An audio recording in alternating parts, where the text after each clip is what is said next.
Alex, you need to go shopping now. I wanna celebrate and have some fun tonight. I wanna show you all the lavish things in life. Hey, morning ChatGPT. What ideas do you have for me? Good morning. That sounds like a fantastic idea. Here are some ideas for activities and materials you can pick up at the store to support them. It's be like the movies. Rich people dreaming. Rich people dreaming. Rich people dreaming. Rich people dreaming.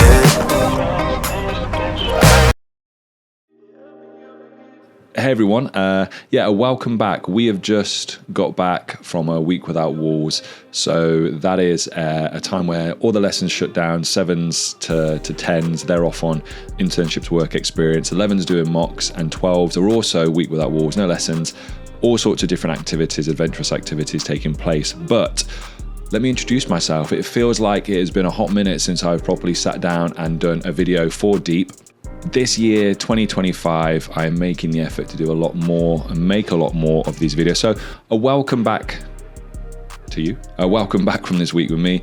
And hello, thanks for joining for my little ramble there. I had to plan some of those activities. And what I found is over the course of the last couple of months, multimodal, having my phone plugged into the car and being able to chat things through with AI, I found it massively useful.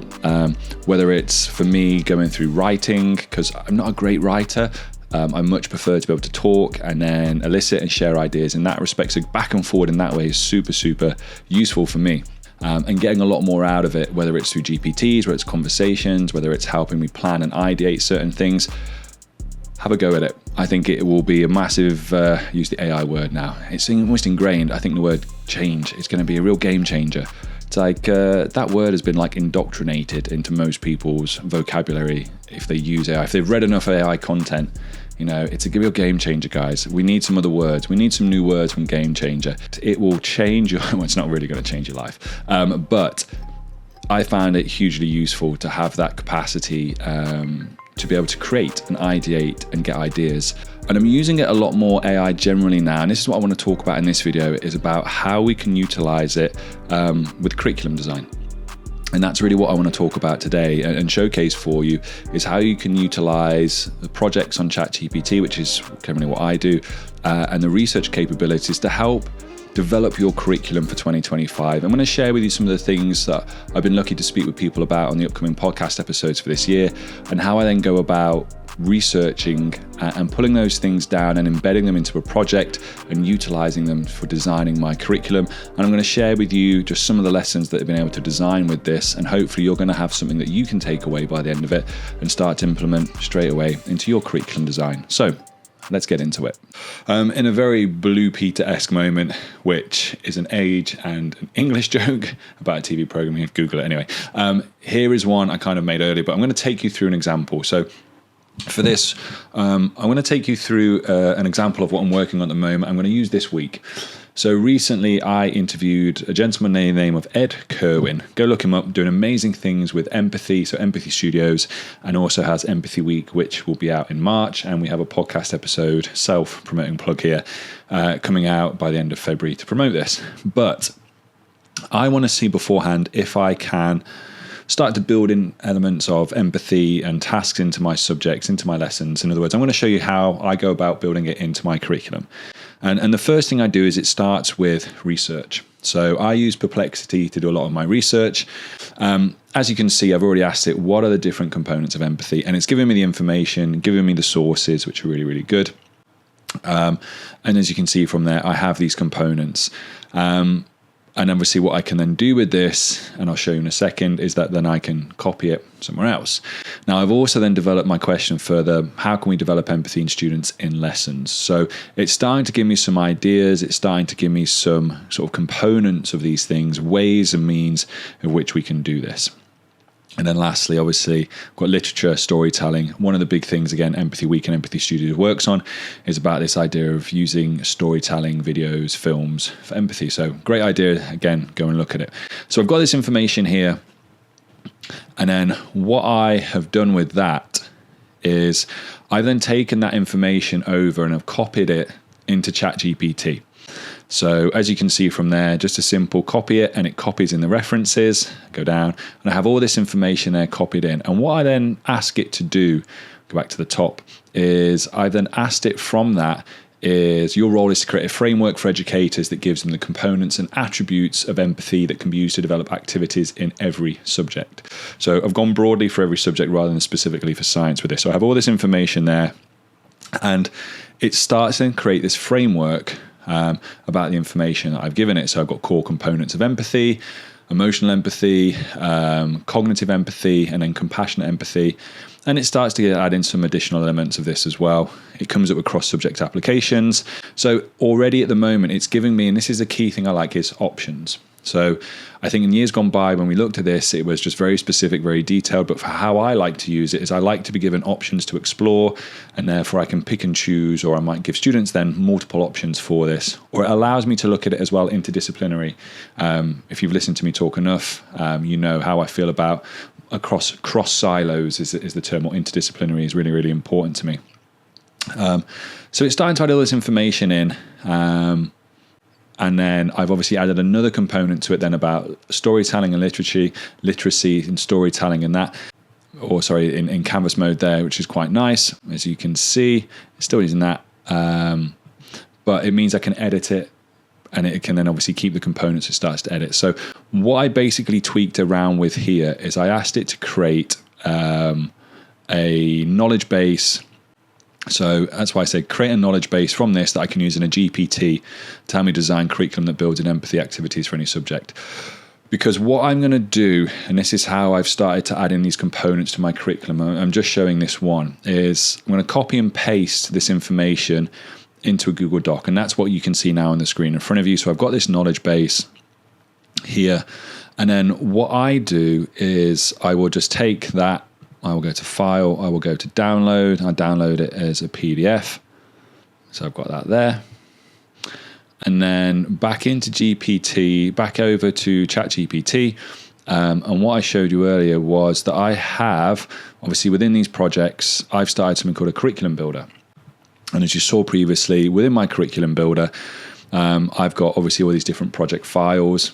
And obviously when you ask it to do something, it will draw from that information. Obviously you can add instructions and tailor the way it responds. I've not got to that point yet. I generally just like to give it my instructions within the chat and go from there. But what I've started to do is keep all my schemes of work within there. And I've done some research there as well, which you can see. And what I'm going to do is I'm going to add in my new file. So I'm going to add in the empathy file that I've downloaded, which will start to come in. So now I've got all these different things within it as well as then obviously my curriculum framework that I could go back and have a look at. And I'm just going to say to it, let's just give you an example from here as well, is what have we got? Periodic table. Now, the way I would do this is I would give it the scheme of work to start with, and maybe any textbook, let's say page grabs, screen grabs, screenshots of the relevant information, and obviously with the learning outcomes and all this information. It would basically then build the curriculum with the components that I want it to. But for this, we're going to just ask it to design specifically empathy tasks. So we're going to go back to our rock scheme of work, which is what we saw beginning, and we're going to go for the rock cycle. So I'm going to ask it to design an activity for the lesson on rock cycles that focuses on empathy. Just say refer, just to make sure, refer to the project files for guidance. Let's see what it can come up with from there. So you saw very briefly searching then the project files, and it's coming up now with exploring empathy in the rock cycle. So this is the first time I've seen it, so it's the first time you're seeing it as well. So let's see what this looks like. Empathy by imagining the journey of a rock.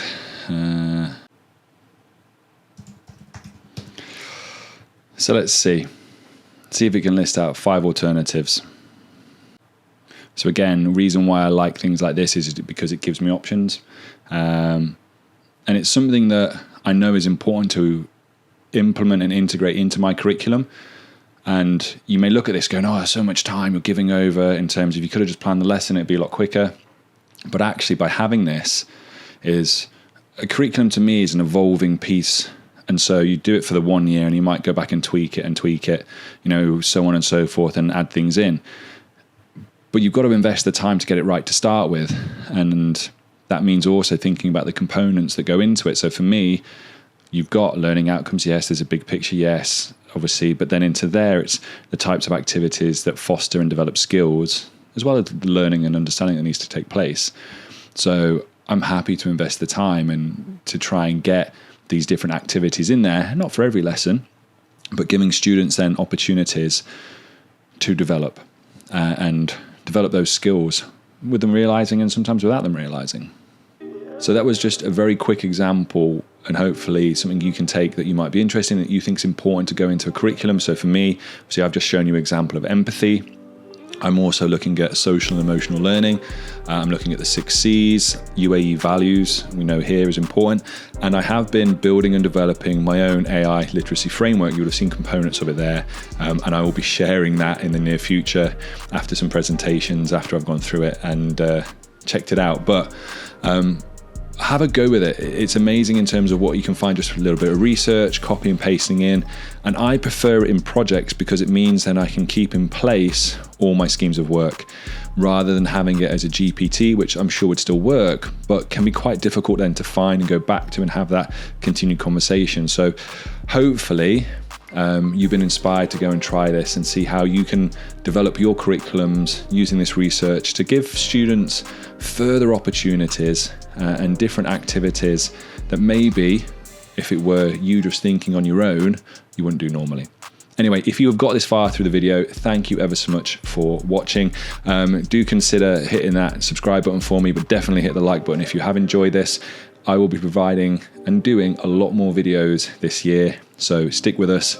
Hopefully there's a lot more learning to come from that. But for now, thanks ever so much, stay safe, and I'll see you in the next one.